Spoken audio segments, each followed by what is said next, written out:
की क्लास में। सो फटाफट से सारे के सारे स्टूडेंट्स आ जाइए, 1 मिनट के अंदर अंदर अपनी पॉजिटिव अफर्मेशन लिखिए और फिर हम अपनी क्लास को शुरू करें। जल्दी से आ जाइए सारे के सारे स्टूडेंट्स। गुड इवनिंग जी, गुड इवनिंग।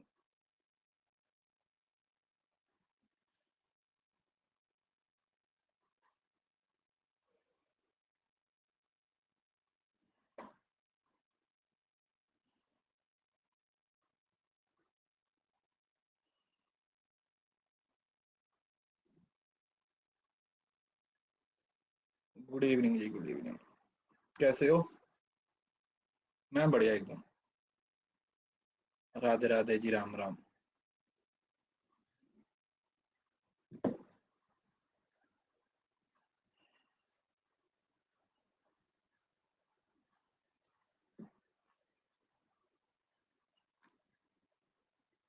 आ जाइए, 1 मिनट वेट करते हैं, उसके बाद शुरू करते हैं।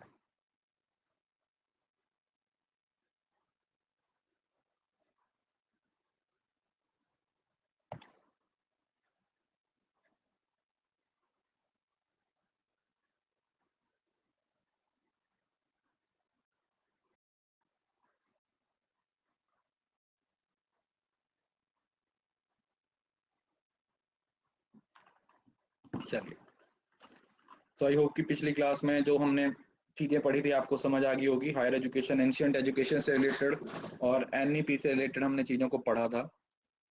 तो देखिए, फॉर्म के बारे में अभी कुछ कहा नहीं जा सकता कि फॉर्म कब आएगा। हाँ, बट पॉइंट यही है कि हमें पढ़ते रहना है ना। जो ज्यादा जरूरी है वो ये है कि हमें पढ़ाई करते रहना। फॉर्म कभी भी आए, हमें अपनी पढ़ाई पे ध्यान देना है।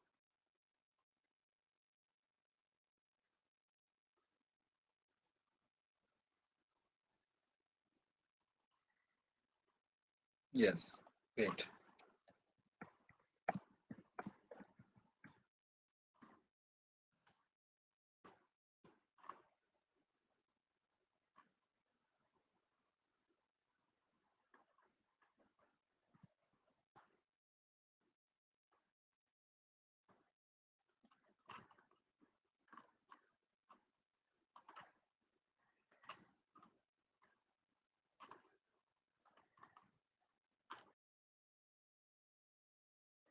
तो सबसे पहले जो चीज आप लोगों ने याद रखनी है वो ये है,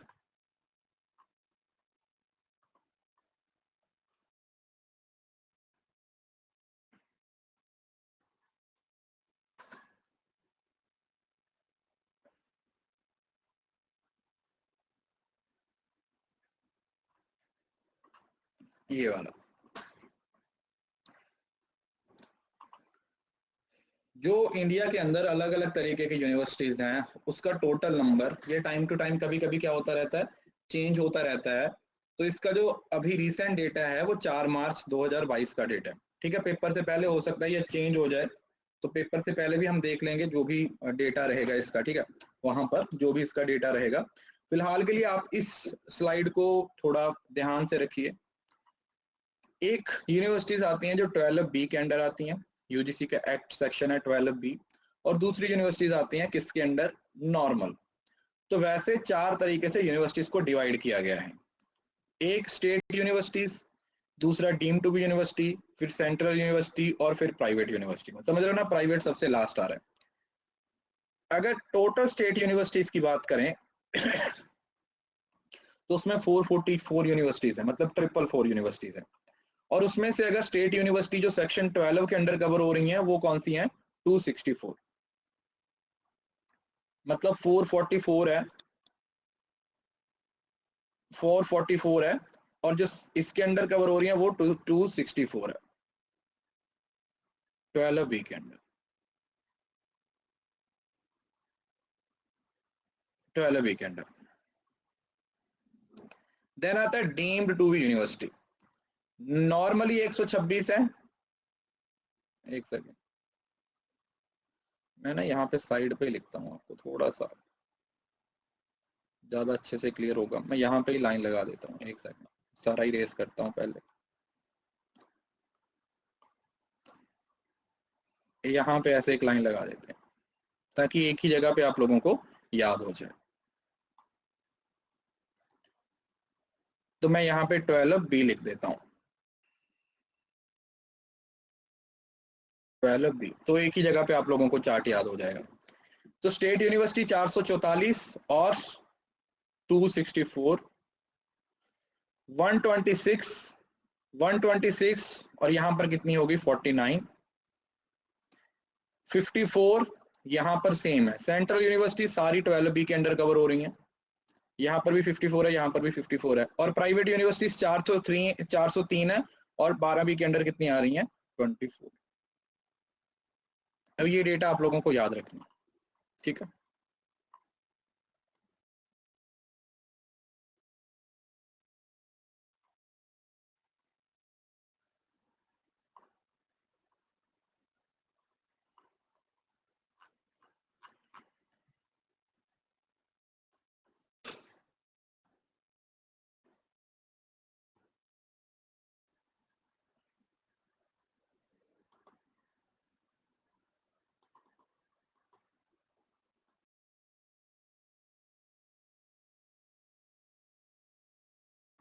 देखिए ये ग्रांट से रिलेटेड है, जो 12 बी है ना, this is the section of UGC जो प्रोहिबिटेड है, किससे, ग्रांट से रिलेटेड। मैं बताता हूँ, रुको।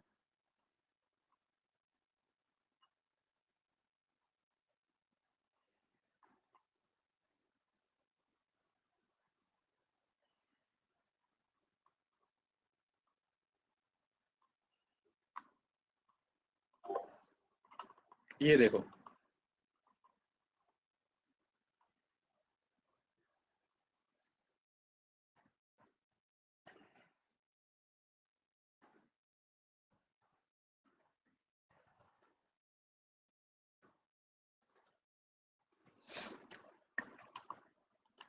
अगर हम बात करें 12 बी की, लिखा है ना, prohibition regarding giving of any grant to university not declared by the commission fit to receive such grant.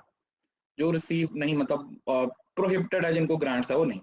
No grant shall be given by the central government, the commission or any organization receiving any funds from central government to a university which is established after the commencement of University Commission Act 72, unless the commission has, after satisfying itself as to such matter to be prescribed, declare such universities to be fit receiving such grant। मतलब तो इनको grants नहीं provide की जाएंगी, किसके द्वारा, UGC के द्वारा, ठीक है। ये जो यूनिवर्सिटीज उस पार्ट का हिस्सा बनती हैं जिनको यूजीसी के द्वारा क्या नहीं किया जाएगा, ग्रांट्स हैं वो प्रोवाइड नहीं किए। क्लियर है, सिंपल, राइट। हाँ, तो इसका नंबर ही आप लोगों ने याद रखना है। जैसे इंडिया का जो एजुकेशन सिस्टम है उसमें हायरार्की उतनी ज्यादा इंपॉर्टेंट नहीं है, ठीक है, कि हायरार्की क्या कहती है। इसकी जो कैटेगरीज बनी हुई हैं उस पर हमें ध्यान देने की जरूरत है। एक तो देखो कुछ चीजें चेंज हुई हैं, आप लोगों को पता है NEP 2020 में हुई या नहीं। कुछ चीजें हैं जो चेंज हुई कब, जब नेशनल एजुकेशन पॉलिसी 2020 है उसको क्या किया गया, इंप्लीमेंट किया गया।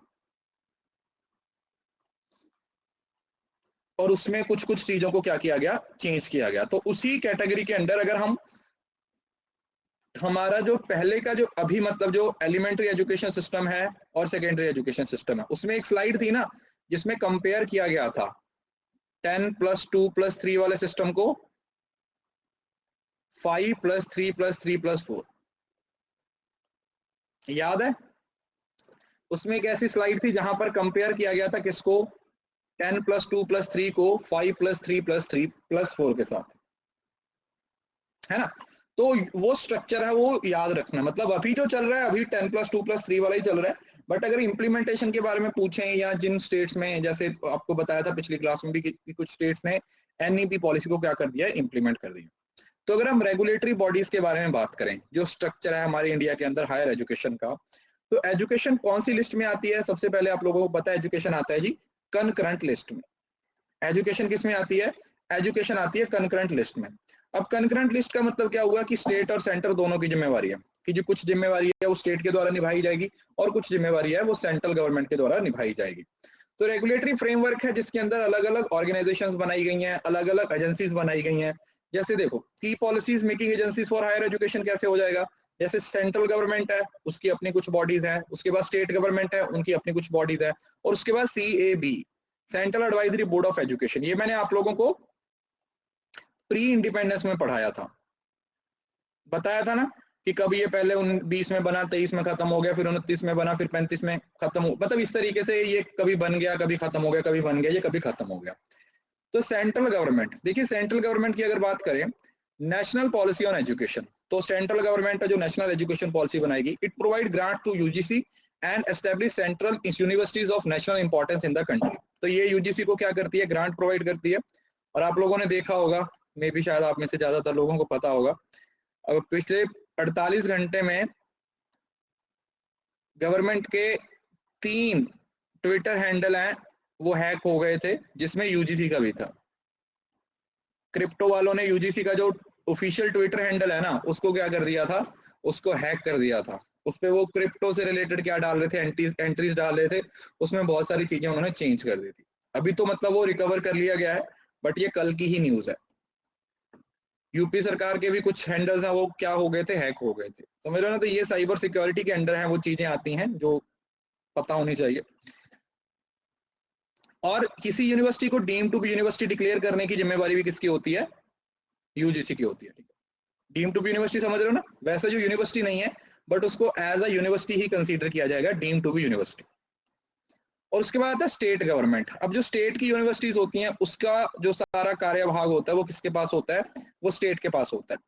Many states has set up state councils and advisory boards for provide guidelines for proper functioning of higher education institution in the state. State Council for Higher Education coordination the roles of government, universities and apex regulatory in the higher education within the state. मतलब तो जो state की सारी जिम्मेवारी है वो कौन play करेगा, स्टेट गवर्नमेंट के द्वारा उसको क्या किया जाएगा, प्ले किया जाएगा। स्टेट गवर्नमेंट के द्वारा वो सारा रोल प्ले किया जाएगा। और उसके बाद आता है सीएबी। ये जो बॉडी है वो कोऑपरेशन और कोऑर्डिनेशन था, जो यूनियन और स्टेट के लिए बनाया गया था। हाईएस्ट एडवाइजरी बॉडी है, जो पहले बना था 1920। अच्छा 1920 में कौन सा कमीशन था, कौन बताएगा, किसी को याद है 1920 में कौन सा कमीशन था? कलकत्ता कमीशन, जिसको सैडलर कमीशन भी बोला जाता है।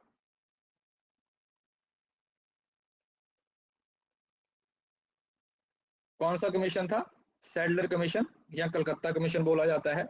और ये 1920 में बना था और 1923 में इसको डिसॉल्व कर दिया गया था। इसको बाद फिर से 1935 में बनाया गया था और अभी इसकी एग्जिस्टेंस है। तो ये इसके बारे में हम डिटेल में पहले पढ़ चुके हैं। तो ये कुछ इस तरीके का स्ट्रक्चर होता है। सबसे पहले तो भाई जो हमारी एजुकेशन है वो कनकरेंट लिस्ट का पार्ट है जी। कनकरेंट लिस्ट का यहाँ पर सीधा सा मतलब क्या हुआ कि स्टेट और सेंटर दोनों मिलकर पॉलिसीज बनाते हैं। मतलब स्टेट है और सेंट्रल है। स्टेट के अंडर कौन सी आती हैं, जो एमएचआरडी। ठीक है, अब तो एमएचआरडी ना रहा, एमओई रहा, मिनिस्ट्री ऑफ एजुकेशन। अब इसके अंदर रेगुलेटरी बॉडीज आती हैं, जैसे यूजीसी, एआईसीटी, ये तो पढ़ लिया ना हमने, यूजीसी, एआईसीटी, नैक, एनबीए, ये जो बॉडीज हैं, ठीक है, वो स्टेट के अंदर आती हैं, जिसमें ये रेगुलेटरी बॉडीज हैं और ये एक्रेडिशन बॉडीज हैं जो एक्रेडिट करती हैं, नैक और एनबीए। अभी तो आप लोगों को पता है कि न्यू एजुकेशन पॉलिसी ने स्कूल्स की एक्रेडिशन के लिए भी बॉडीज फॉर्म कर दी हैं। जैसे अभी कॉलेजेस की एक्रेडिशन होती है, यूनिवर्सिटीज की एक्रेडिशन होती है, आने वाले टाइम में 2024-25 से जो स्कूल्स हैं उनको भी क्या किया जाएगा, एक्रीडेट किया जाएगा। तो मतलब जो सेंट्रल लेवल पे बॉडीज होती हैं वो या तो रेगुलेटरी बॉडी हो सकती हैं या फिर वो एक्रीडेशन बॉडी हो सकती है। और जो स्टेट्स होता है उसको जैसे department of councils of higher education जो इंस्टीट्यूशंस के साथ रिलेट करती है। जैसे ये देखो, जो हमारा पूरा फ्रेमवर्क है वो 3 पार्ट्स में डिवाइडेड है। एक होते हैं रेगुलेटर, एक होते हैं पॉलिसी मेकिंग बॉडी और एक होते हैं एक्रीडेशन। रेगुलेटर कौन से होते हैं, जो अलग अलग सेक्टर्स को रेगुलेट करते हैं। जैसे यूजीसी है, हायर एजुकेशन को रेगुलेट करता है, एआईसीटी टेक्निकल एजुकेशन को रिलेट करता है, समझ रहे हो ना। तो ये वो बॉडीज हैं जो किसी पर्टिकुलर सेक्टर को रेगुलेट करती हैं, मतलब वो सेक्टर इनके अंडर काम करेगा। और एक्रीडेशन में हमारे पास 2 बॉडीज आती हैं, नैक और एनबीए। अब ये क्या काम करते हैं, नैक और एनबीए का जो मेन रोल होता है वो क्या होता है, वो एक्रीडेट करना है, मतलब क्वालिटी मेजर्स के बारे में बात करना, क्वालिटी मेजर्स के बारे में बात करता है। और जो पॉलिसी मेकिंग है उसमें क्या आ जाता है आपका, स्टेट काउंसिल, सीएबी, एआईयू और देन आता है हमारा मिनिस्ट्री ऑफ एजुकेशन। ठीक है जी, जितनी भी मिनिस्ट्रीज हैं, सीएबी है, AIU, association of Indian universities या फिर state councils for higher education, ये सब क्या है, these are the policy making bodies. तो ये पॉलिसी मेकिंग का रोल प्ले करते हैं। जो रेगुलेटर्स हैं वो अपने अपने रिस्पेक्टिव एरियाज को रेगुलेट करते हैं और साथ ही साथ जो हमारे एक्रीडेशन होते हैं उसमें उनका मेन रोल क्या होता है, एक्रीडेट करना। एक्रीडेट करना मतलब रैंक देना अकॉर्डिंगली। अरे नैक लिखा तो हुआ है, ये देखो ना, नैक ये लिखा तो हुआ, national assessment and accreditation council. Department of higher education, देखो ये कुछ खास नहीं है, ये हमारी जो मिनिस्ट्री ऑफ एजुकेशन है। तो जो भी डिसीजन लिया जाता है, जो भी पॉलिसी बनाई जाती है, वो कहाँ से आती है, वो हमारी सेंट्रल गवर्नमेंट के पास, जो एक सेंट्रल गवर्नमेंट की अथॉरिटी है ना। अलग अलग डिपार्टमेंट है, जैसे अगर हम रेलवे से रिलेटेड कोई डिसीजन लेना है तो उसके लिए हमारे पास एक रेलवे मिनिस्ट्री है, एक हेड होगा बंदा जो रेलवे के मिनिस्टर होगा, जो रेलवे को क्या करेगा, हेड करेगा। उसी तरीके से फिर अगर कोई और टेक्सटाइल सेक्टर की बात करें तो उसके लिए, उसी तरीके से जब भी एजुकेशन के बारे में बात होती है, एजुकेशन को कैसे बढ़ाना है, एजुकेशन पे कैसे काम करना है, एजुकेशन को किस तरीके से आगे लेके जाना है, उसके लिए भी हमारे पास एक डिपार्टमेंट ऑफ हायर एजुकेशन है, जिसके अंडर जो हमारी मिनिस्ट्री ऑफ एजुकेशन है वो क्या करती है, काम करती है, जिसके अंडर हमारी MOE काम करती है। क्या करते हैं, मिनिस्ट्री ऑफ एजुकेशन क्या करते हैं, जिसके अंडर काम करते हैं, राइट। तो देखो अब इसके ना जो मिशन वगैरह होते हैं उसको याद करने की जरूरत नहीं होती, उसको सिर्फ अंडरस्टैंड करने की जरूरत होती है ना, उसको सिर्फ अंडरस्टैंड करने की जरूरत होती है, क्योंकि आपको भी पता है कि इसका मिशन क्या होगा, भाई ये बॉडी क्यों बनाई गई है, ताकि जो हायर एजुकेशन है उसमें ग्रेटर अपॉर्चुनिटीज और उस पर एक्सेस है वो अचीव किया जा सके, एग्जिस्टिंग इंस्टीट्यूशंस को सपोर्ट किया जा सके, नए इंस्टीट्यूशंस को सेटअप किया जा सके। रिसर्च और इनोवेशन पे बहुत ज्यादा काम करने की जरूरत है, किस पे, रिसर्च और इनोवेशन पे बहुत ज्यादा काम करने की जरूरत है। और उसके साथ साथ जो एजुकेशन की, हायर एजुकेशन की क्वालिटी है, इंफ्रास्ट्रक्चर है और फैसिलिटीज हैं, जो फैसिलिटीज है, मतलब चाहे फैसिलिटीज भी मान लो, फैकल्टी भी मान लो, फैसिलिटीज जो हमारी इंफ्रास्ट्रक्चर से रिलेटेड होती है और फैकल्टी जो वहां पे पढ़ा रहे हैं, जो यहाँ पे काम कर रहे हैं, जो स्टाफ है, तो दोनों पे ही काम करने की जरूरत है, दोनों को ही आगे बढ़ाने की क्या है, जरूरत है। अब ये जो है हमारा, ठीक है, इसको, ये वाला डेटा है वो चेंज हुआ है, ठीक है, इस बार जो एशेस की रिपोर्ट आएगी वो भी मैं आप लोगों को पढ़ाऊंगा, और कुछ रैंकिंग वगैरह आती है ना वो आपको यूट्यूब के थ्रू मैं कवर करवाता हूँ, ठीक है, क्योंकि ऐसा होता है जैसे भी ये कोर्स खत्म हो जाएगा तो इन बिटवीन कोई भी रैंकिंग आ जाती है, तो हम क्या करते हैं, हम जितने भी करंट अफेयर्स होते हैं वो पेपर से पहले हैं, वो एक मैराथन क्लासेस में क्या करते हैं, कवर कर लेते हैं। तो ये टाइम टू टाइम रैंकिंग है, वो एशेस की रैंकिंग हुआ, जो वो NIRF की रैंकिंग आती है, QS यूनिवर्सिटीज की रैंकिंग आती है, तो टाइम टू टाइम आती रहती है और उससे कई बार क्वेश्चन भी बन जाता है, ठीक है। तो फर्स्ट पॉइंट को सिर्फ छोड़ दीजिए अभी, बाकी पढ़ लो कि एकेडमिक रिफॉर्म्स लेके आना और क्वालिटी ऑफ एजुकेशन। मतलब अगर हम देखें तो 70 साल हो गए हैं हमें आजाद हुए हुए, बट फिर भी हम अभी तक वो लेवल अचीव नहीं कर पाए हैं जिस लेवल की हमें जरूरत है, राइट, जिस लेवल की हमें जरूरत है। अगर हम बाकी कंट्रीज के साथ कंपेयर करें तो हम अभी तक उस लेवल पे नहीं पहुंच पाए हैं जहां पे हम जाना चाहते हैं। तो जो हमारे एग्जिस्टिंग इंस्टीट्यूशंस हैं उनको इंप्रूव करने के बारे में बोला जा रहा है, जो हमारे टेक ड्रिवन क्लासेस हैं उनको और आगे बढ़ाया जाए। मतलब समझ रहे हो ना, जैसे डिजिटल इंडिया है, आप लोगों को पता है डिजिटल इंडिया, तो पता है कैशलेस इकोनॉमी, तो डिजिटल इंडिया के अंडर डिजिटल एजुकेशन की भी बात की जाती है। आजकल तो सब कुछ डिजिटल ही हो गया, आजकल तो आप लोगों को पता सब कुछ क्या है, डिजिटल लेवल पे ही काम करता है।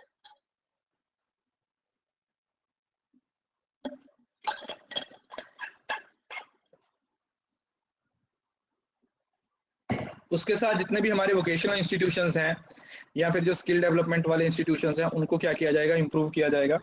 एजुकेशन इन इंडियन लैंग्वेज, ठीक है, जैसे आप लोगों को पता है कि अभी मैंने आपको एक यूट्यूब पे सेशन पढ़ाया था, भाषा सेल्फी वाला बताया था ना, संगम ऐप, संगम ऐप के बारे में आपको एक यूट्यूब पे क्लास दी थी जिसमें बताया गया था कि 22 भाषाओं में से आप हर रोज सीख सकते हो, और जब आप उस लेवल को अचीव कर लेते हो तो आप उसके साथ एक सेल्फी क्लिक करके क्या कर सकते हो, अपलोड कर सकते हो।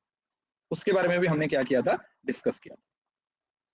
इंफ्रास्ट्रक्चर और faculty development, conditions for knowledge generation through improve research facilities, autonomy, innovation, academic reforms, ठीक है, समझ रहे हो ना, ये सिंपल पॉइंट्स है, इसमें तो समझने के लिए कुछ नहीं है, सिंपल यही बताया जा रहा है कि किस तरीके से आप एजुकेशन के सेक्टर को इंप्रूव कर सकते हो, किस तरीके से हम एजुकेशन को और आगे लेके जा सकते हैं, किस तरीके से एजुकेशन को बढ़ाया जा सकता है, किस तरीके से चीजों को सही किया जा सकता है। ये सारी चीजें किसके अंडर आती हैं, these all things under objectives.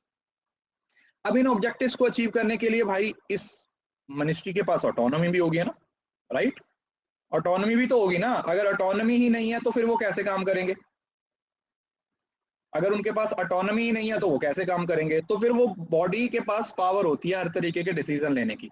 तो ग्रॉस एनरोलमेंट रेशो को GER समझ रहे हो ना, ग्रॉस एनरोलमेंट रेशो का मतलब होता है बच्चे जो एनरोल किए हैं हायर एजुकेशन के लिए, ठीक है। ये एक स्कूल लेवल पे होती है और एक कॉलेज लेवल पे होती है, ठीक है। आगे आएगा कभी ना कभी इसका टॉपिक, वो डिस्कस करेंगे। जो बच्चे मतलब समझ रहे हो ना, जैसे अगर 10वीं के बाद बच्चे 11वीं में या फिर +2 के बाद बच्चे हायर एजुकेशन में एनरोल नहीं करते हैं, मतलब 100 बच्चा जो +2 करेगा उसमें से सिर्फ 26 बच्चे हैं जो हायर एजुकेशन में जाते हैं, ठीक है। ये डेटा थोड़ा चेंज हुआ है, तो इसको और इंप्रूव करने के बारे में बोला जा रहा है। उसमें बोला कि 30 तक लेके जाएंगे। Promote the participation of these sections of societies whose GR is then लो, जिस सेक्शन में कम है, ठीक है, स्कूल लेवल पे कम है तो उस पे काम करेंगे, कॉलेज लेवल पे कम है तो उस पे काम करेंगे। To improve quality and to promote academic reforms, setting up of new education institutions, जो नए एजुकेशन इंस्टीट्यूशंस हैं उनको भी आगे बढ़ाना। Use of technology in higher education, higher education के अंदर जो टेक्नोलॉजी है उसको क्या करना, बढ़ाना। Development of vocational education and skill development और डेवलपमेंट ऑफ इंडियन लैंग्वेज, ठीक है। ये सारे पॉइंट हुए। यूट्यूब की बेटे जब भी कोई क्लास होती है ना, तो उसका टेलीग्राम पे मैं आपको लिंक दे देता हूँ। बाकी आप चैनल को सब्सक्राइब करके रखिए, तो आपको क्लास का लिंक है वो मिल जाएगा, कॉमर्स नेट अचीवर्स पे आपको मिल जाएगा। और आज तो मैंने आपको पिछले सेशन की मेरी जितनी भी मैराथन हुई है ना यूट्यूब पे, वो भी दी हैं, तो आप टाइम निकाल के उनको भी, जो बोर्ड वाली क्लासेस है ना उसमें ICT, higher education, people and development, math और पेपर 2, टैक्स, इकोनॉमिक्स, मार्केटिंग, ये मैंने काफी सारी चीजें एक ही जगह पे आप लोगों को दे दी। वो किसी स्टूडेंट ने भेजी थी तो वो मैं वहां पे शेयर कर दी थी, आप उसको एक बार चेक कर सकते हो। State councils of higher education, इसमें एक पॉइंट है,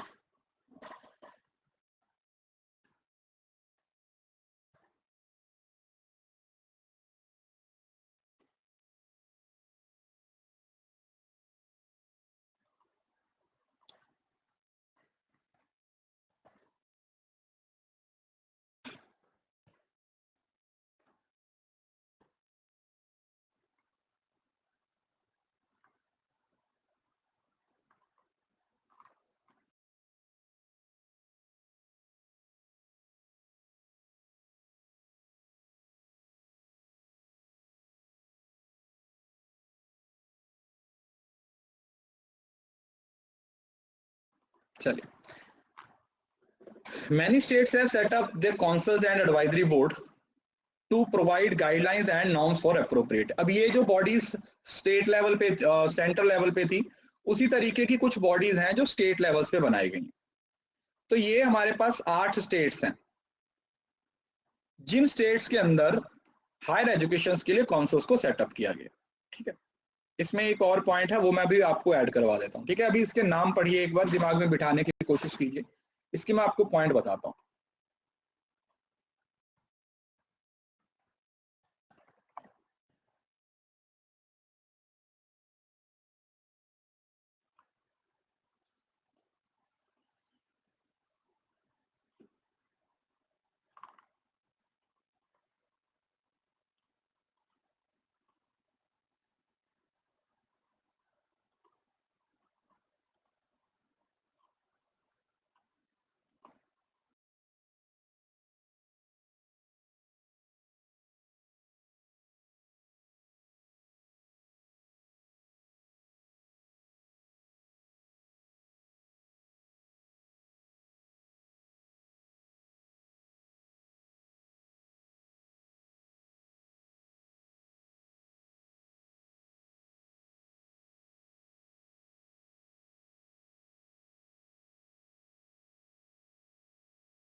अगर आपसे क्वेश्चन पूछा जाए कि इंडिया के अंदर सबसे पहला स्टेट काउंसिल कहाँ पे एस्टेब्लिश किया गया था, तो क्या नाम रखोगे, कौन से स्टेट में? आंध्र प्रदेश में।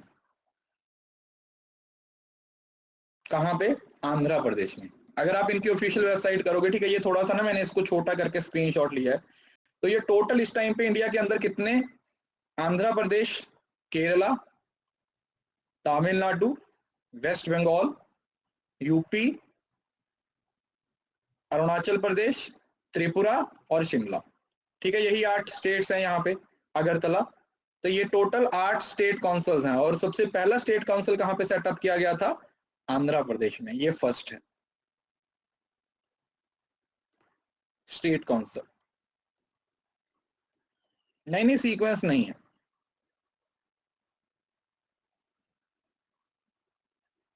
सीक्वेंस नहीं है, ऐसे ही याद रखना आपने, सिर्फ नॉर्मली दिमाग में रहना चाहिए कि कितने कौन कौन से स्टेट काउंसिल है, क्योंकि यहां से क्वेश्चन पूछा जा सकता है, यहां से क्वेश्चन बन जाता है।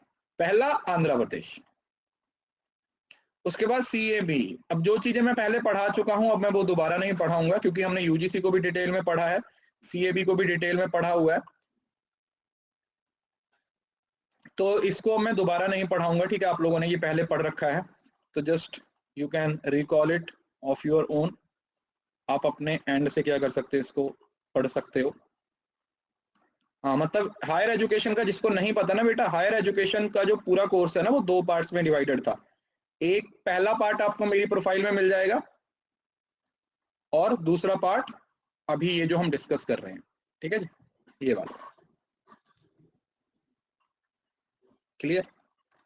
हाँ, ये वाला पॉइंट इंपॉर्टेंट है, इसमें 2-3 पॉइंट्स हैं जो आप लोगों के पेपर के पॉइंट ऑफ व्यू से इंपॉर्टेंट है, प्लीज ये इंपॉर्टेंट है। PDF बेटा यार आप समझ क्यों नहीं रहे हो, सब क्लास की PDF आप रिकॉर्डिंग से मिल जाती है, तो वहां से डाउनलोड कर लिया करो ना, हर क्लास के बाद रिकॉर्डिंग आ जाती है, साथ ही PDF आ जाती है, इतना तो आपको पता होना चाहिए ना। हर क्लास की PDF को आप वहां से क्या कर सकते हो, डाउनलोड कर सकते हो। AIU,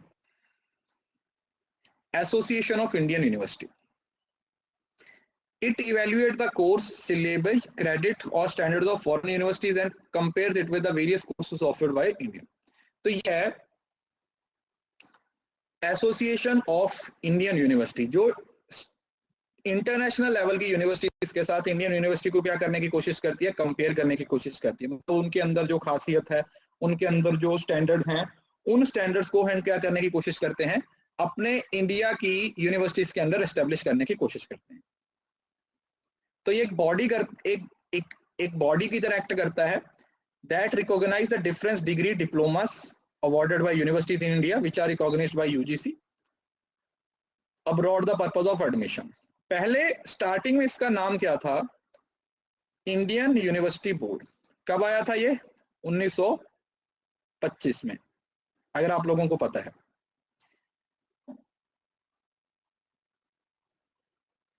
उन्नीस में इसको IUB के अंडर एस्टेब्लिश किया गया था, और फिर इसको बाद में एक लीगल स्टेटस दिया गया था, कब, 1967, सितंबर 29, 1967, सितंबर 29, 1967 में। और फिर इसको जो अभी इसका रिसेंट नेम है AIU, मैं ऐसे करता हूं देखो, पहले इसका नाम क्या था, IUB, the inter university board,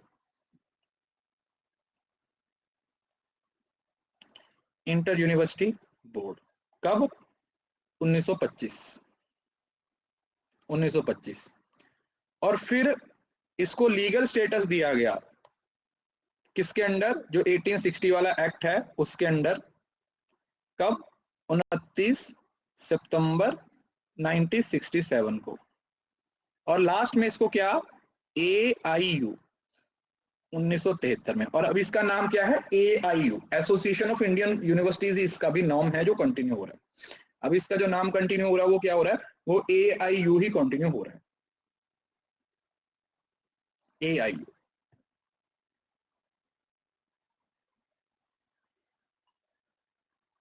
right, उसके बाद है UGC। अब ये वाला पूरा टॉपिक मैं आपको पिछली क्लास में, पिछले वाले कोर्स में रिवाइज करवा चुका हूं, तो मैं इसको दोबारा नहीं पढ़ाऊंगा, ठीक है जी। तो यूनिवर्सिटी ग्रांट कमीशन को डिटेल में पढ़ाया है, उसके फंक्शंस क्या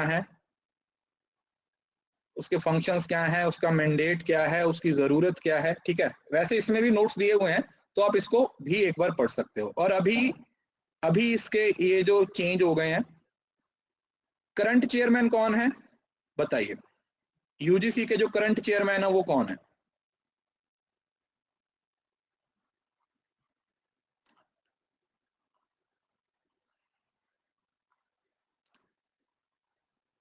एसपी सिंह नहीं है बेटा,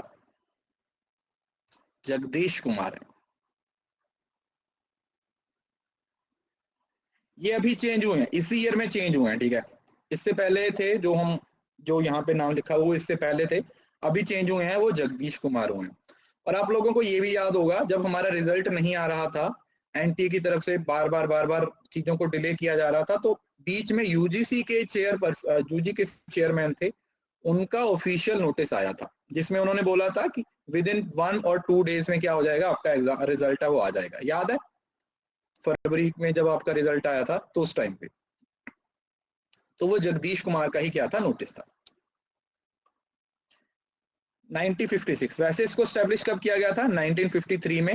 1956 में इसको स्टैट्यूटरी का ओहदा है वो दे दिया गया था, ठीक है। ये पूरा टॉपिक हम पिछली क्लास में ऑलरेडी पढ़ चुके हैं, तो मैं इसको अब निकाल दूंगा, मैं भी इसको दोबारा नहीं पढ़ाऊंगा। आप बाद में जब क्लास खत्म हो जाएगी तो आप इसको एक बार रिकॉल करने के लिए ये सारी स्लाइड्स को दोबारा पढ़ना जरूर, ठीक है जी। मैं इसमें होमवर्क लिख देता हूँ, आपकी रिवीजन है वो जरूर हो जाएगी इससे, क्योंकि वो पहले पढ़ा हुआ है तो कुछ पॉइंट हो सकता है माइंड से निकल गए हों, तो आप इसको एक बार पढ़ लीजिएगा कि इसके रीजनल ऑफिस कहाँ पे हैं, इसका हेड ऑफिस कहाँ पे है, न्यू दिल्ली में है, और पहले ये रेगुलेटरी बॉडी नहीं होती थी, तो इस वजह से यूजीसी का मैंडेट है। जैसे जितनी भी ग्रांट्स होती हैं वो किसके द्वारा प्रोवाइड की जाती हैं, सारी ग्रांट्स यूजीसी के द्वारा ही दी जाती हैं। All the grants are given by the UGC, और यूजीसी को ये ग्रांट्स किसके द्वारा मिलती हैं, state government, sorry central government, ठीक है। सेंटर से ये ग्रांट्स किस तक जाती हैं, सेंट्रल गवर्नमेंट से ये ग्रांट्स जाती हैं यूजीसी तक, और फिर यूजीसी आगे ये यूनिवर्सिटीज को और कॉलेजेस को ये क्या करता है, ग्रांट्स देता है। और कौन से कॉलेजेस यूनिवर्सिटीज को या स्टेट डीम्ड यूनिवर्सिटीज को नहीं मिलता, जो 12B के अंडर कवर होती है, वो सारी यूनिवर्सिटीज जो 12B के अंडर कवर होती हैं, उन यूनिवर्सिटीज को किसी भी तरीके की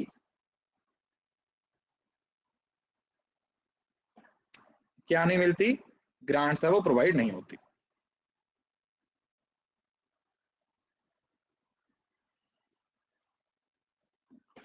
उसके बाद इसके ऑब्जेक्टिव वो आप लोगों को पता है, यूजीसी के जितने भी चीजें हैं, स्टडी इन इंडिया, ठीक है। ये मैं अभी आपको आगे पढ़ाऊंगा, ये नहीं है। अभी हमारा जो मेन टॉपिक है वो ये है, इससे ना एक क्वेश्चन कंफर्म है कि हर बार आता है, और इस टॉपिक को ना आप लोगों ने पता कैसे याद रखना है, आपने हर बंदे का ना एक की पॉइंट याद रखना है, समझ रहे हो ना। ये हमारा यूनिवर्सिटीज का फ्रेमवर्क है, इंडियन यूनिवर्सिटी का फ्रेमवर्क है, कि जैसे सेनेट है उसका क्या रोल है, चांसलर का क्या रोल होता है, फाइनेंस कमेटी का, मतलब कुछ तो नाम से ही क्लियर हो जाएंगे, और कुछ हैं जो थोड़ा समझना पड़ेगा, थोड़ा सा दिमाग लगाना पड़ेगा, ठीक है। अभी 1 मिनट का ब्रेक ले लीजिए, उसके बाद हम इसको कंटिन्यू करें।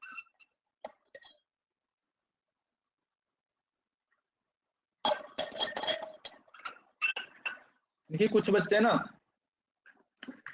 क्लास में आते हैं, पढ़ते भी हैं, और उनको ना एक चीज समझ नहीं आती, मतलब जैसे ये इस एग्जाम का नेचर है, आपको पता है कि इस एग्जाम का नेचर कैसा है ना।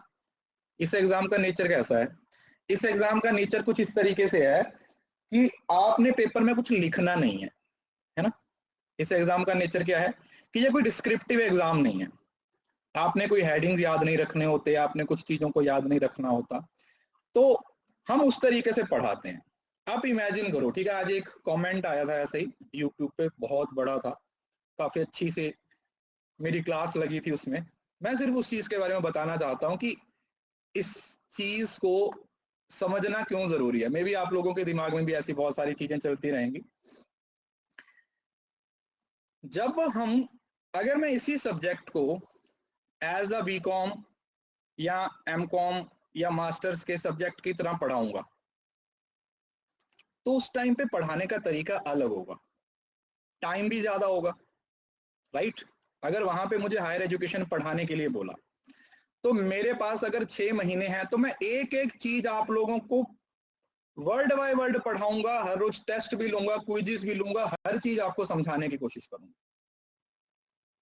है ना, क्योंकि वो उस तरीके का नेचर है, आपने पेपर में जाके लिखना है। अब लोग क्या सोचते हैं कि हमको ना यहां पर भी उसी तरीके से पढ़ाया जाए, मतलब एक एक वर्ड का मीनिंग बताया जाए, हर चीज मैं ही समझाऊं, मतलब अपने एंड से नहीं करना चाहता। अब हर टीचर है वो, आप लोगों को पता है कि हर सब्जेक्ट में एक्सपर्ट नहीं हो सकता, है ना। मैं 20 सब्जेक्ट पढ़ाता हूँ, 10 सब्जेक्ट्स पेपर 1 में और 10 सब्जेक्ट पेपर 2 में। अब ये मेरे लिए इम्पॉसिबल है, मेरे लिए क्या, हर टीचर के लिए इम्पॉसिबल है कि हम 20 सब्जेक्ट्स में एक्सपर्ट होंगे। प्रैक्टिकली ही पॉसिबल नहीं है। कुछ चीजें हमें भी थोड़ी डिफिकल्ट लगती होंगी, कुछ चीजें हमारी भी हो सकता है वीक है, और इसमें एक्सेप्ट करने में भी कोई दिक्कत नहीं है। और उनको जो चीजें हम पढ़ा रहे हैं उससे ज्यादा उन चीजों पे दिक्कत आ जाती है जो हम आपको कई बार बोल देते हैं कि बेटा ये आप लोग घर से पढ़ लेना। उनको लगता है कि जैसे कॉलेज में पढ़ाया जाता था ना वैसे पढ़ाओ। देखो अगर ऐसा है तो आप किसी ऐसी जगह पे जाके पढ़िए जहां पर कोर्स अब 2-2.5 साल का होगा और आप 2025 में एग्जाम देने वाले हो, है ना। 2025 में आप एग्जाम देने वाले हो, वहां पे जाके आप इस चीज को पढ़ सकते हो। क्योंकि इस एग्जाम को क्रैक करने का जो मोटिव है ना, जो इसका नेचर है, अगर आप उस चीज को अंडरस्टैंड नहीं करोगे तो उससे कुछ होने वाला नहीं है ना। मुझे लगा चलो आप लोगों के साथ शेयर करना चाहिए ताकि आपके दिमाग में भी ये चीज कभी आए ना कि मैं आपको बेवकूफ बना रहा हूं, है ना, कि मैं आप लोगों को ना बेवकूफ बना रहा हूँ। जो चीजें मुझे नहीं आती ना वो मैं आपको बेवकूफ बना के पढ़ा रहा हूँ। मैंने कहा अगर ऐसे बेवकूफ बना के इतने सारे बच्चों का करियर हर बार बनता है, हर बार इतने AIRs आते हैं, तो ठीक है भाई, आप अपनी जगह पे सही हो, मैं अपनी जगह पे सही हूँ, ठीक है ना। फिर भी यार 4-4.5 साल हो गए हमें इस फील्ड में, कोई बहुत एक्सपर्ट भी नहीं है, बट हाँ थोड़ी बहुत नॉलेज है उसको शेयर करने दीजिए, वो ज्यादा अच्छा है ना। मुझे ये लगता है कि देखो अनअकैडमी पे ना आपके पास बहुत चॉइस है। आप किसी टीचर को क्रिटिसाइज करने की बजाय ना किसी दूसरी जगह से जाके पढ़ लो।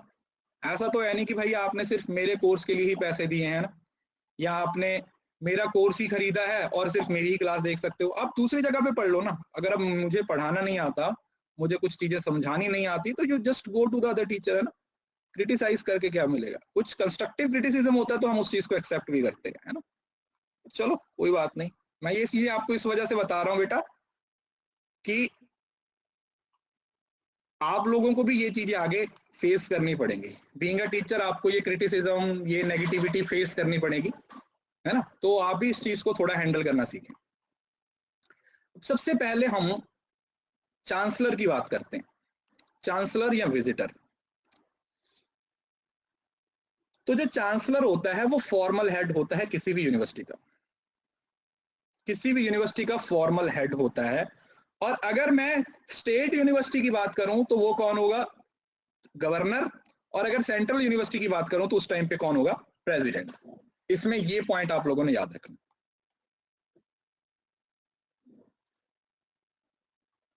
है ना। क्योंकि आप लोगों को एक बात पता होगी, अगर आपको पॉलिटी की थोड़ी बहुत नॉलेज है, तो ये अगर एक स्टेट है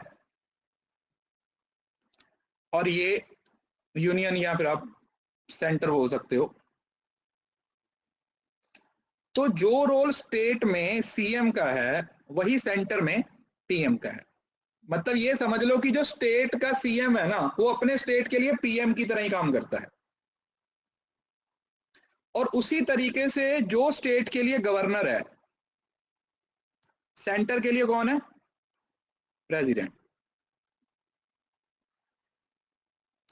तो इनके रोल ऐसा नहीं है कि डिट्टो सेम है, बट मोर और लेस क्या है, सेम ही है। मोर और लेस ये सेम तरीके से ही काम करते हैं। तो स्टेट में जो रोल सीएम प्ले कर रहा है बेसिकली उससे मिलती जुलती चीजें सेंटर में पीएम, या फिर सेंटर में जो पीएम कर रहा है वो स्टेट में सीएम कर रहा है। उसी तरीके से ये लिखा हुआ है ना, चांसलर कौन होगा, चांसलर होगा जो फॉर्मल हेड होगा। चांसलर कौन होगा, एक फॉर्मल हेड होता है।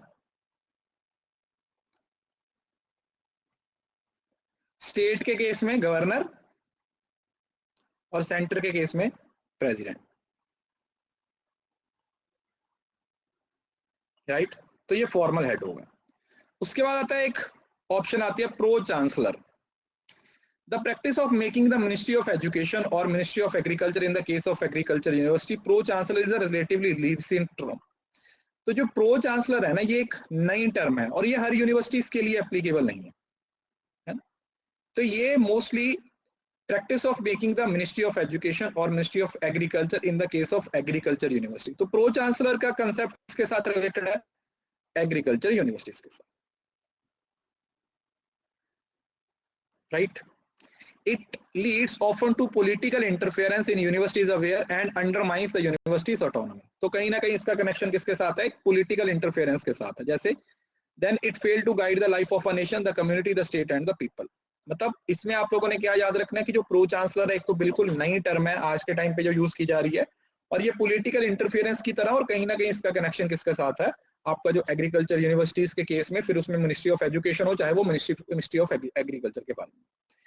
और इसमें सबसे ज्यादा इंपॉर्टेंट जो है वो है ये वाला बंदा, वीसी। क्योंकि यूनिवर्सिटी में कुछ भी होता है सबसे पहले किसका गला पकड़ते हैं? जाके वीसी का पकड़ते हैं। कोई जो होता है ना, आप लोगों ने अलग अलग यूनिवर्सिटीज में देखा होगा कि भाई कुछ डिमांड है, कुछ लोग धरने पे बैठ जाते हैं, तो सबसे पहले मतलब किसको बुलाया जाता है? वीसी। मतलब ये एक तरीके से ये मान लो कि वीसी की जिम्मेवारी की तरह रोल हो जाता है।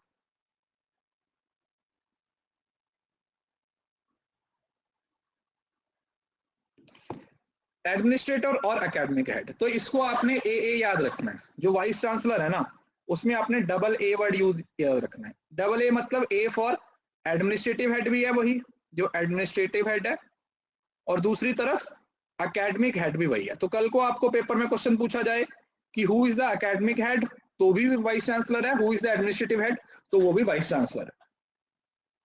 तो यूनिवर्सिटी की फंक्शनिंग में सबसे बड़ा रोल कौन प्ले करता है? वीसी ही रोल प्ले करता है। तो उसकी अलग एक क्वालिफिकेशन होती है, ठीक है। मतलब समझ रहे हो ना कि कोई बंदा इतना क्वालिफाइड होगा तभी वो क्या कर सकता है, वो वीसी की पोस्ट के लिए क्या कर सकता है? अप्लाई कर सकता है, या उसको किसी यूनिवर्सिटी का वीसी बनाया जा सकता है। एग्जीक्यूटिव हेड चांसलर हो जाएगा ना, वो तो नाम से ही पता चलता है ना, जहां पर गवर्नर और प्रेसिडेंट की बात होगी तो वो एग्जीक्यूटिव हेड हो गया ना, है ना। तो ये एकेडमिक और एडमिनिस्ट्रेटिव। वाइस चांसलर, उपकुलपति, मतलब किस किस का पति है।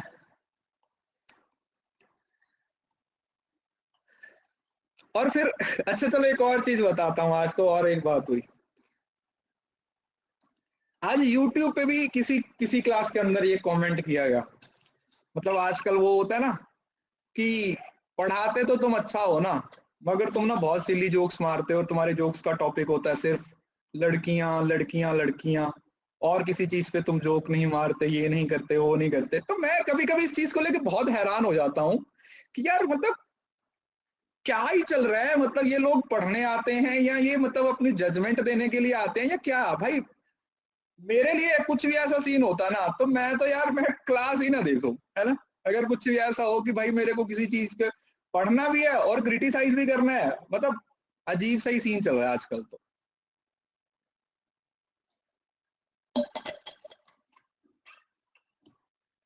कि और कोई टॉपिक ही नहीं है भाई, मैं क्या कर सकते हैं।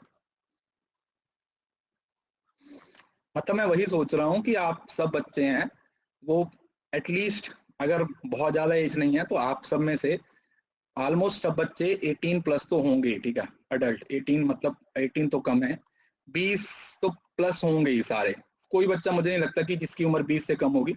20 साल से तो सब ज्यादा ही होंगे, और 20 साल की उम्र में भी आप इस चीज को लेके इतने ज्यादा मिच्योर नहीं हुए हो कि हर चीज का एक नेगेटिव कॉन्टेक्स्ट ही नहीं होता, है ना। चलो, तो ये जो इसकी क्वालिफिकेशन होती है वो सबसे ज्यादा इंपॉर्टेंट होते हैं। Therefore only man of real academic distinction recognise scholarship and provide administrative ability to appointed as a vice chancellor. It may be task of all India body referred UGC to prepare a panel of educationists from state government could select a person to suit। तो इसमें क्या होगा, UGC के द्वारा एक पूरी committee setup की जाएगी, और वो कमेटी क्या करेगी, वो किसी भी यूनिवर्सिटी के लिए जो वीसी है उसको क्या करेगी, अपॉइंट करेगी। समझ रहे हो ना, क्योंकि जो वीसी है ना वो सबसे ज्यादा इंपॉर्टेंट बॉडी होगी किसी भी यूनिवर्सिटी की, तो उसकी जो क्वालिफिकेशन है वो बहुत ज्यादा मैटर करती है ना। तो वीसी की जो क्वालिफिकेशन है वो बहुत ज्यादा मैटर करती है। तो ये वाइस चांसलर हो गया। उसके बाद था सेनेट और कोर्ट। अब आप लोगों ने अक्सर सुना होगा कि यूनिवर्सिटी में सेनेट की वोट्स हो रही हैं, सेनेट की इलेक्शन होता है ना। कॉलोनियल रिलाइज जो एक पॉलिटिकल इन्फ्लुएंस वाली बॉडी आ जाती है ना, पॉलिटिकल इन्फ्लुएंस वाली। The British ruler of India established it at the time when there was no responsible government in the country. They wanted to give an opportunity to educated Indian to learn first lesson of parliamentary democracy. तो ये किसके साथ एक तरीके से politics या फिर democracy parliament, उसके साथ ये क्या कर रहे हैं, रिलेट कर रहे हैं। तो कोर्ट हो चाहे सेनेट हो, कोर्ट तो आपको पता ही है जो डिसीजन मेकिंग, जो जहां पर डिसीजन लिए जाएंगे, कोर्ट। तो सेनेट है वो एक तरीके से लिंक का काम करता है सोसाइटी और यूनिवर्सिटी। मतलब एक साइड पे अगर यूनिवर्सिटी है और दूसरी साइड पे सोसाइटी है, तो इन दोनों के बीच में जो लिंक का काम करेगा वो कौन करेगा, वो सेनेट के द्वारा किया जाएगा या फिर कोर्ट के द्वारा किया जाएगा, इनको लिंक करने का काम है ना। But in the present circumstances, what better link could be there be popular elected legislative itself scrutinizing the report and audited accounts of university and discussing the same and taking appropriate decision. This is one of the ways in which accountability is ensured. In fact, the Senate has no place whatsoever in the present context. Wherever it exists, it should be abolished and no new universities or legislation should provide. A constitutional amendment passed in 1976 made education on a concurrent subject being the joint responsibility of government of India and state. Both government can enact legislation relating to education. तो ये जो senate की जो voting होती है जिसमें votes डालते हैं, जैसे अगर पंजाब यूनिवर्सिटी की सेनेट की इलेक्शन हो रहे हैं तो उसमें कोई भी बच्चा जो पंजाब यूनिवर्सिटी में पढ़ा हुआ है या फिर वो पंजाब यूनिवर्सिटी के किसी भी कॉलेज में पढ़ा हुआ है, तो वो क्या कर सकता है, उस इलेक्शन में अपनी वोट दे सकता है और उसके बेसिस पे क्या होगा, वो जो बोर्ड है वो क्या होता है, अपॉइंट होता है। तो सेनेट एक तरीके से आप समझ लीजिए कि पॉलिटिकल डेमोक्रेसी पार्लियामेंट वाला कंसेप्ट है जो हाईएस्ट बॉडी की तरह काम करता है। ठीक है जी, ओके।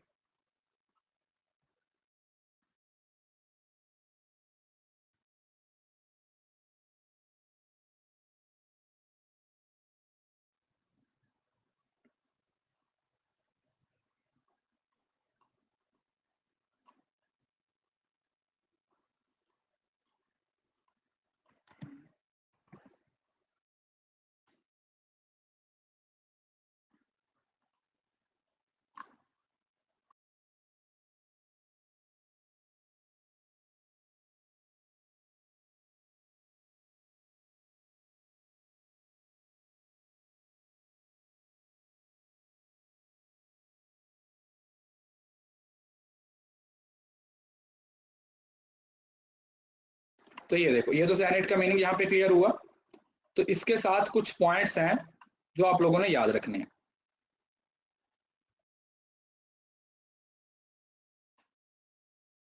तो ये है,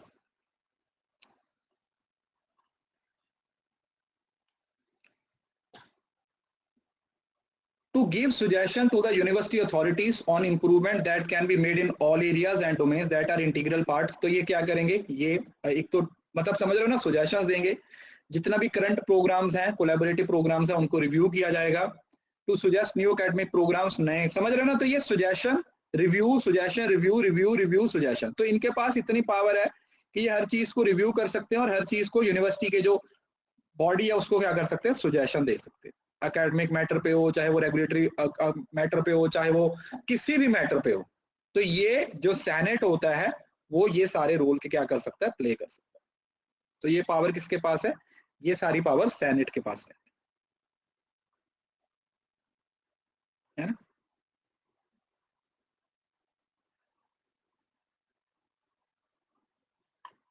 ओके, तो ये सेनेट हो गया। उसके बाद ये वाली बॉडी बहुत ही ज्यादा इंपॉर्टेंट है, प्लीज इसके नाम याद रखने हैं, जिसको सिंडिकेट बोल दिया जाता है, बीओएम बोल दिया जाता है और एग्जीक्यूटिव काउंसिल भी बोल दिया जाता है। सिंडिकेट, यही बोर्ड ऑफ मैनेजमेंट होता है और इसी को आप एग्जीक्यूटिव काउंसिल भी बोल देते हो। इसी का दूसरा नाम क्या है, executive council. Syndicate Executive Council is the principal organ of management in the organization. Being the highest executive authority, it should be the compact body capable of functioning with unity of purpose. तो ये executive का role play करते हैं, समझ रहे हो ना, executive समझ रहे हो ना। कि जो रूल्स बनाए जाएंगे उनको एग्जीक्यूट करने का रोल है वो किसके द्वारा होगा, वो सिंडिकेट का होगा या वो एग्जीक्यूटिव काउंसिल का होगा या बोर्ड ऑफ मैनेजमेंट का होगा। तो ये बोला कि इसके आइडियल जो नंबर होते हैं वो 12 होते हैं या 12 से कम भी हो सकते हैं। मतलब एक आइडियल नंबर है जो सिंडिकेट का होगा, एग्जीक्यूटिव काउंसिल का होगा, वो कितना होता है, वो 12 होता है। The syndicate should take policy decision in consultation with teachers and whenever necessary the non-teaching employees. But in routine matters, power should be delegated to different officers, which clear rules to take appropriate decision and responsible. समझ रहे हो ना? तो executive का मतलब समझ रहे हो ना? एग्जीक्यूशन का रोल प्ले करते हैं। तो ये हेल्प लेते हैं किससे, टीचर से, नॉन टीचर से, जो नॉन टीचिंग स्टाफ होता है, पॉलिसी डिसीजन से, और उनके साथ डिस्कशन करने के बाद ये क्या करते हैं, ये कोई भी रूल है वो उसको एग्जीक्यूट करते हैं। ठीक है जी।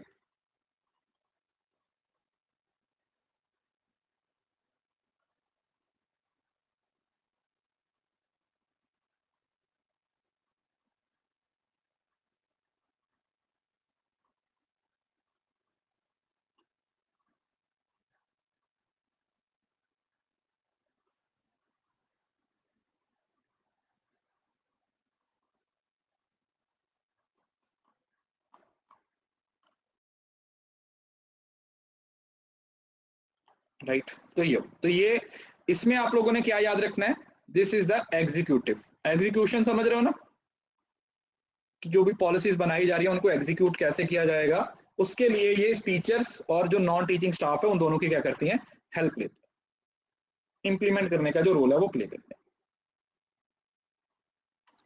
Senate as the highest decision making body of university. तो जो सेनेट है, सॉरी सिंडिकेट है, वो क्या है, हाईएस्ट डिसीजन मेकिंग। एग्जीक्यूटिव कौन होते हैं, जो डिसीजन लेते हैं ना, जो क्या करते हैं, जो डिसीजन ले रहे हैं। Would represent the different segments of society such as various faculties, colleges. BOM performs statutory functions and appoint and approve teachers in the universities. तो ये जो बोर्ड ऑफ मैनेजमेंट है, इसको सिंडिकेट ही बोल दिया जाता है। तो ये डिसीजन मेकिंग बॉडी है। There should be no provision to election, इसके अंदर कुछ खास पॉइंट है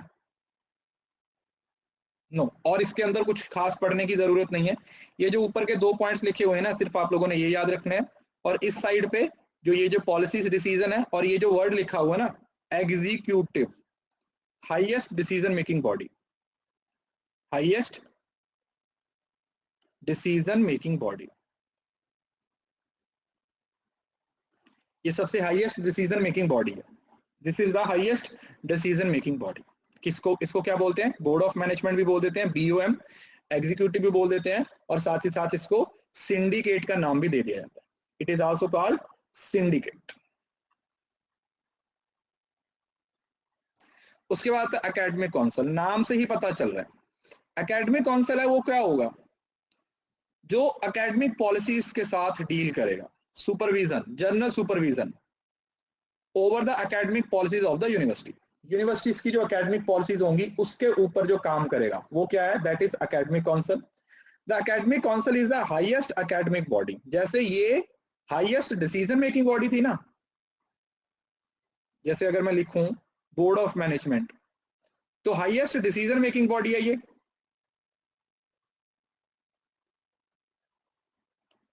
हाईएस्ट डिसीजन मेकिंग बॉडी है।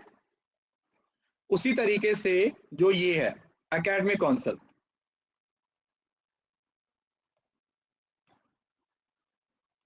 ये क्या है, highest academic body.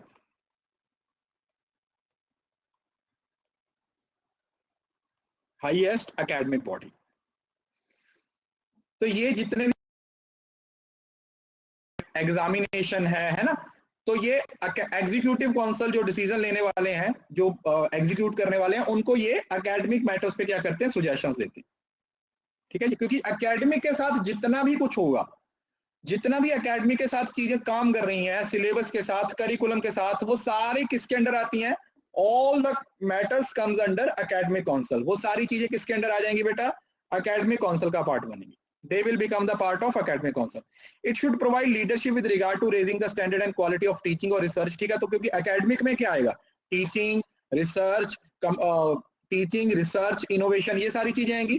The council may prescribe method of instruction और evaluation. ठीक है, तो मतलब पढ़ाई से related जितने भी actions लिए जाएंगे वो किसके द्वारा लिए जाएंगे, all the decisions or the actions will be taken by academic council. सारे किसके द्वारा लिए जाएंगे? एकेडमिक काउंसिल के द्वारा लिए जाएंगे।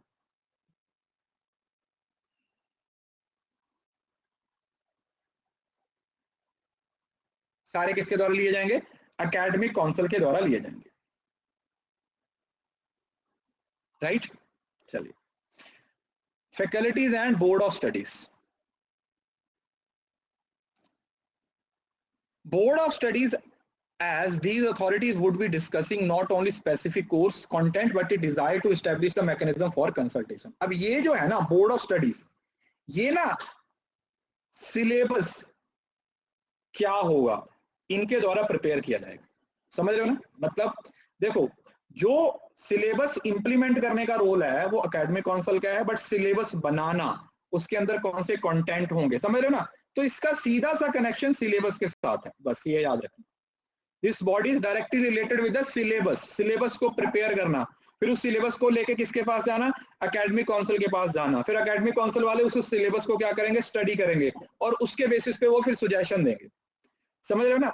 Detailed syllabus of different course of each department shall be prepared by the board of studies and submitted to the academic council to approval and subsequent publication. Content of the syllabus shall be revised and updated by board of studies from time to time and submitted। समझ रहे हो ना? तो ये एक ऐसी body है जो किसके अंडर काम कर रही है? एकेडमिक काउंसिल के अंडर काम कर रही है। एकेडमिक काउंसिल के अंडर कौन सी बॉडी काम कर रही है? Board of studies. तो ये इसका पूरा कनेक्शन किसके साथ है? सिलेबस के साथ है। This body is directly related with the syllabus. Syllabus के साथ ये पूरे का पूरा रोल प्ले करती है।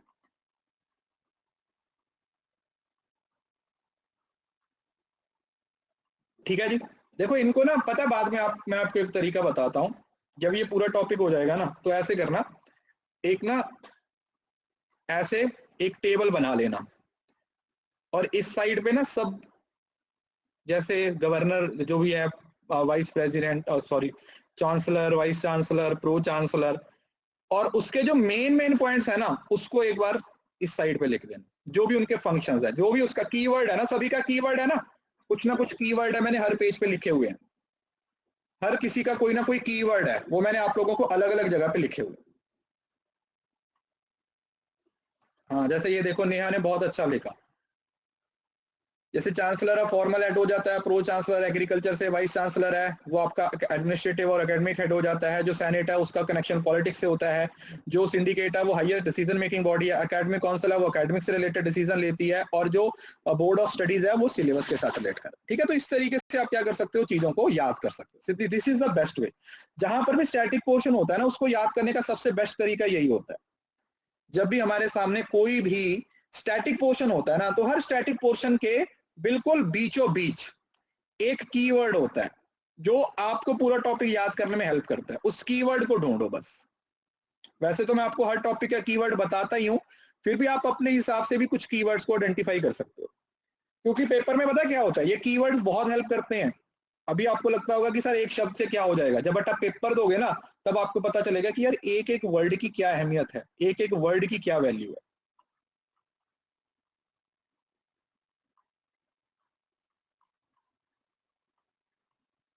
फाइनेंस कमेटी, अब दे तो ये तो कुछ नहीं है भाई। फाइनेंस का मतलब क्या हुआ? It is now an accepted principal that every institution should have a statutory finance body. पैसे से रिलेटेड जो भी काम करेंगे, पैसा कहां से आएगा, कहां पे लगाया जाएगा।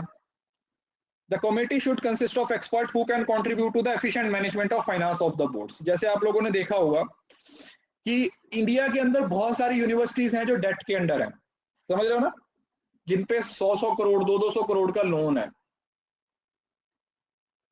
वो क्यों है? वो इसी वजह से है कि वो अपने पैसे को सही तरीके से मैनेज नहीं कर पा रहे हैं। जैसे अगर आप अपने घर पे भी देखो, अगर सपोज करो आपके घर में जितना भी पैसा हर महीने में आता है, अगर आप उस पैसे को मैनेज नहीं करोगे, अगर आप उसको बजट नहीं बनाओगे, तो आपको पता ही नहीं चलेगा कब कहां पे पैसा उड़ गया, है ना। जिसे बोलते हैं ना,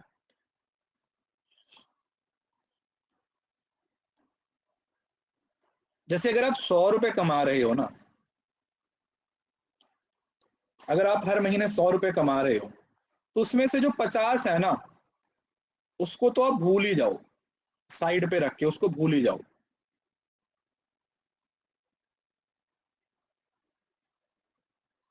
समझ रहे हो ना?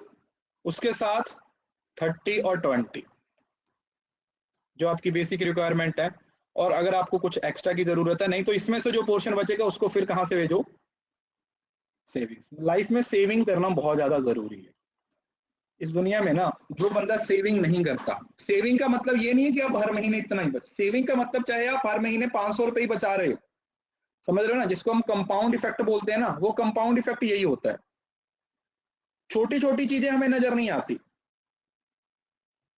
आपने हर महीने 1000 रुपए बचाए, आपको पता नहीं चलेगा कि आप हर महीने 1000, बट अगर आप 5 साल के बाद देखोगे ना, 5 साल के बाद आपके पास कितने रुपए होंगे, 60,000। एक ह्यूज अमाउंट होगा, समझ रहे हो ना। तो लाइफ में सेविंग करना बहुत ज्यादा जरूरी है, क्योंकि सेविंग, जैसे अभी कोविड के टाइम पे वो लोग जिन्होंने सेविंग कर रखी थी वो बच गए, और कोविड में कितने लोग सुसाइड कर गए, कितने लोगों ने आत्महत्या कर ली, कितनी सारी चीजें हैं जो आप लोगों को पता है कोविड के टाइम में आप लोगों ने देखा। इवन के मैंने ऐसे लोग भी देखे हैं जो बहुत बड़े बड़े टीवी एक्टर एक्ट्रेसेस हैं, उन्होंने भी सुसाइड कर लिया। क्यों? क्योंकि लोगों ने खर्चे इतने बढ़ा रखे हैं, लोगों ने खर्चे इतने बढ़ा रखे हैं, जब पैसा आना बंद हो गया तो उनको लगता था कि यार अब तो क्या ही करेंगे हम, है ना। तो इस वजह से जो सेविंग है वो बहुत ज्यादा इंपॉर्टेंट है। सुशांत सिंह राजपूत का तो अलग केस था ना, वो तो मैटर ही अलग था, वो पैसे का तो मैटर ही नहीं था, वो तो एक अलग मैटर था। मतलब मैं सिर्फ यहाँ पर आपको ये सुजेशन देना चाहता हूँ कि अगर आप अभी तक सेविंग नहीं कर रहे हो तो ज्यादा और कम मत सोचो, सेविंग करो, कुछ भी बचाओ। अगर कुछ नहीं कर सकते तो गोलक रख लो, जिसको गल्ला बोल देते हैं ना, जैसे छोटे बच्चों का होता है ना, गुल्लक रख लो और उसमें डाल दिया करो। छोटे होते थे तब ऐसे ही करते थे ना। हाँ।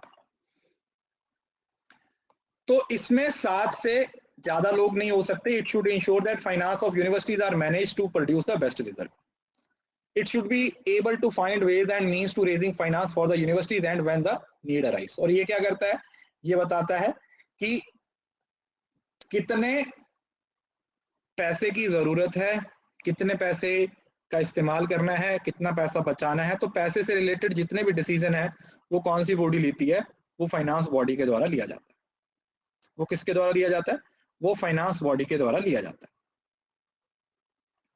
Planning and evaluation, board planning being an important part function from the development point of every university should have a planning and evaluation board। अब ये क्या होगा, इसमें कुछ नहीं है, ये एक ऑर्गेनाइजेशन की ओवरऑल प्लानिंग और ओवरऑल इवेल्युएशन के साथ रिलेट करेगा। मतलब कि सारी चीजें, मतलब समझ लो ना, जैसे शॉर्ट टर्म की प्लानिंग अलग होती है, लॉन्ग टर्म की प्लानिंग अलग होती है। जैसे आप इस एग्जाम की प्रिपरेशन कर रहे हो तो आप 2 तरीके की प्लानिंग करते हो। शॉर्ट टर्म मतलब जो आप रोज के रोज टारगेट पूरा करते हो, जैसे आज आपने सोचा कि यार मुझे आज इतना कवर करना है, तो वो आपका आज का टारगेट है। और कल आप एग्जाम जब आएगा वहां पर जो टारगेट अचीव करना चाहते हो वो आपकी लॉन्ग टर्म प्लानिंग है। तो कहीं ना कहीं आप ये मान के चलो कि जो शॉर्ट टर्म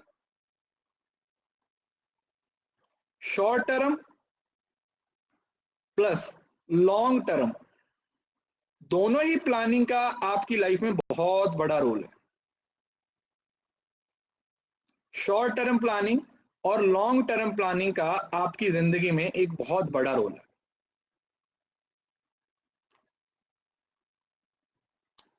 की रोल जिसको बोल देते हो। तो ये जो बॉडी है वो किसके साथ डील करती है, शॉर्ट टर्म और लॉन्ग टर्म प्लानिंग का काम करती है। आप लोग भी देखो आपकी जिंदगी में भी प्लानिंग का कितना बड़ा रोल है, ठीक है। तो ये सारे हेड यहाँ पे खत्म होते हैं। उसके बाद तो हम ये टाइप्स ऑफ यूनिवर्सिटी है, ठीक है। अब टाइप्स ऑफ यूनिवर्सिटीज को कल कंटिन्यू करेंगे। आज आप लोग ये सारे टॉपिक्स को अच्छे से रट लेना, सभी के कीवर्ड, मतलब कल सभी का एक ऐसा चार्ट होना चाहिए क्लास में। मैं किसी को भी बोल सकता हूँ कि बेटा अपना चार्ट भेजो, उसको फोटो भेजनी पड़ेगी।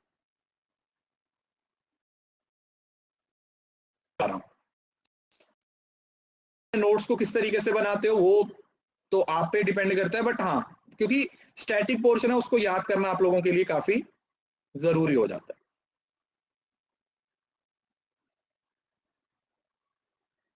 देख लेंगे किसकी लिखाई सुंदर है। आप में से कोई तो है नहीं है जो सजा धजा के नोट्स बनाता अभी भी? कोई ऐसी महान हस्ती है क्लास में जो अभी भी सजा धजा के नोट्स बनाता है?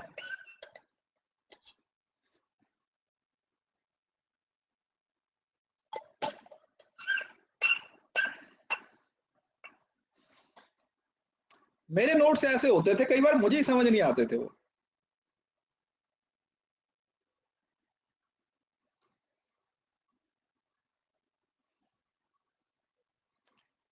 मुझे ना फिर वो ऐसे देखना पड़ता था, मतलब मुझे चारों तरफ घुमा के देखना पड़ता था कि अच्छा ये लिखा हुआ क्या है।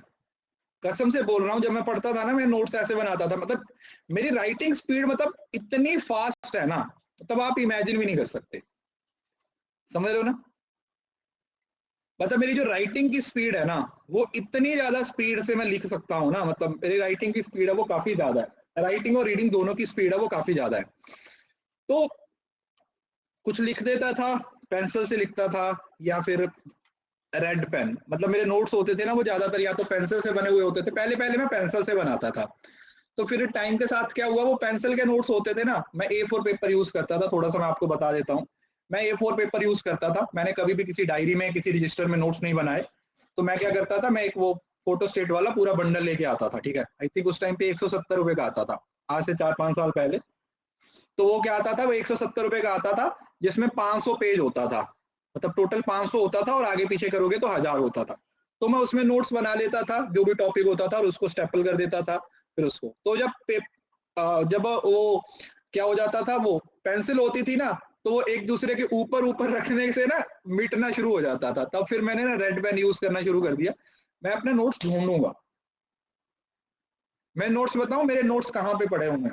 आप लोगों ने एक वो देखा, क्या बोलते हैं उसको, 2 लीटर की कोल्ड ड्रिंक की जो बोतल होती है ना, उसका एक डिब्बा आता है जिसमें 8 बोतल होती हैं। देखा होगा आप लोगों ने। जैसे आप एक 2 लीटर की बोतल खरीदते हो या फिर आप 8 बोतल को एक साथ खरीदते हो, तो उसका एक इतना बड़ा डब्बा होता है ना। तो मैंने इतने नोट्स बना दिए थे, मतलब मैंने इतना भर दिया था उसको, इतना लिखता था। मुझे बहुत ज्यादा आदत थी, मुझे मतलब सारे notes, pen notes, photo copy जो भी होता था, क्योंकि उस टाइम पे रिसोर्सेज की बहुत ज्यादा कमी थी, समझ रहे ना। तो जहां से कुछ अच्छी PDF मिल जाती थी, उसके प्रिंट निकाल लेते थे, उसको चिपका देते थे कहीं पे। कभी भी, मतलब मेरे लिए ये सबसे इंपॉर्टेंट, वो क्या बोलते हैं, मेरे लिए कभी भी ये पॉसिबल नहीं रहा कि मैं एक बार पढ़ूं और मुझे याद हो जाए। मैं उसको लिखूंगा, मतलब टू द पॉइंट लिखूंगा, तभी मुझे याद होता है। तो नोट्स बनाना एक आर्ट है जो कि इस एग्जाम में बहुत बड़ा रोल प्ले करता है, बहुत बहुत बड़ा रोल प्ले करता है। तो इस वजह से नोट्स है ना, वो एक इम्पॉर्टेंट सेगमेंट है आपकी प्रिपरेशन का, एक अलग एरिया है जिसपे आपको ध्यान देने की जरूरत है। बस नोट्स इस तरीके से बनाओ, टू द पॉइंट लिखो और अपने लिए लिखो, है ना, समझ रहे हो ना। तो साथ म्यूजियम में आपके नोट्स नहीं रखे जाएंगे, समझ रहे हो ना। तो वहां पर आपके नोट्सों की कोई नुमाइश नहीं होने वाली है, या आपके नोट्स लाखों करोड़ों में नहीं बिकने वाले। तो इस वजह से उतना ही लिखो जितना आपके लिए इंपॉर्टेंट है, जितना आपको अच्छा लगता है। ज्यादा से कुछ कुछ चीजें मैं आपको बता देता हूँ, ठीक है, 5 मिनट हम इसके बारे में बात कर लेते हैं। जितना ज्यादा हो सकता है उतने फ्लोट चार्ट यूज करो, क्लाउड यूज करो, टेबल्स यूज करो, एरोज यूज करो। ये सारी चीजें बहुत ज्यादा इंपॉर्टेंट है। मतलब आप मेरी YouTube का सेशन देख लोगे ना, तो वहां से ही आपको एक प्रॉपर आइडिया हो जाएगा कि नोट्स कैसे बनाते हैं। आप हायर एजुकेशन की मैराथन देख लो, 4 घंटे वाली, जिसमें प्री से लेके मैंने पोस्ट तक सब कुछ डायग्रामेटिक रूप में बनाया हुआ है। वहां से ही आप लोगों को बहुत आइडिया हो जाएगा कि यार ये नोट्स इस तरीके से हम बना सकते हैं।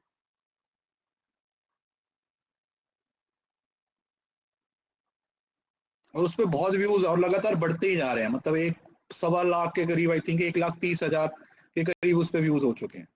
और वो लगातार हर रोज बढ़ ही रहे हैं, 2-2, 4-4 हजार, हर रोज बच्चे उसे देखते ही जा रहे हैं। इस बार भी करेंगे शुरू, थोड़ा सा टाइम दीजिए अभी। इस महीने में मैं मोस्ट प्रोबेबली 15 के बाद हम बोर्ड वाली क्लासेस शुरू कर देंगे। चलिए ठीक है, thank you so much, good night, कल मिलते हैं, ध्यान रखिए अपना। और प्लीज थोड़ा सा सीरियस हो जाइए, है ना, सीरियस होके पढ़ाई कीजिए। और पढ़ाई पे ज्यादा ध्यान दीजिए, बाकी सारी चीजों को साइड पे करके, क्योंकि पढ़ोगे तभी कुछ होने वाला है, अदरवाइज तो आपको भी पता है कि कुछ नहीं होगा। इधर उधर ध्यान दोगे, इधर उधर की चीजों पे फंसे रहोगे तो उससे कुछ नहीं होगा। अल्टीमेटली अपने आप पे फोकस रखिए, अपने आप पे ध्यान दीजिए और इस अटेम्प्ट को अपना लास्ट अटेम्प्ट बनाइए। ठीक है, चलिए बाय बाय, टेक केयर, ध्यान रखिएगा, खुश रहिए।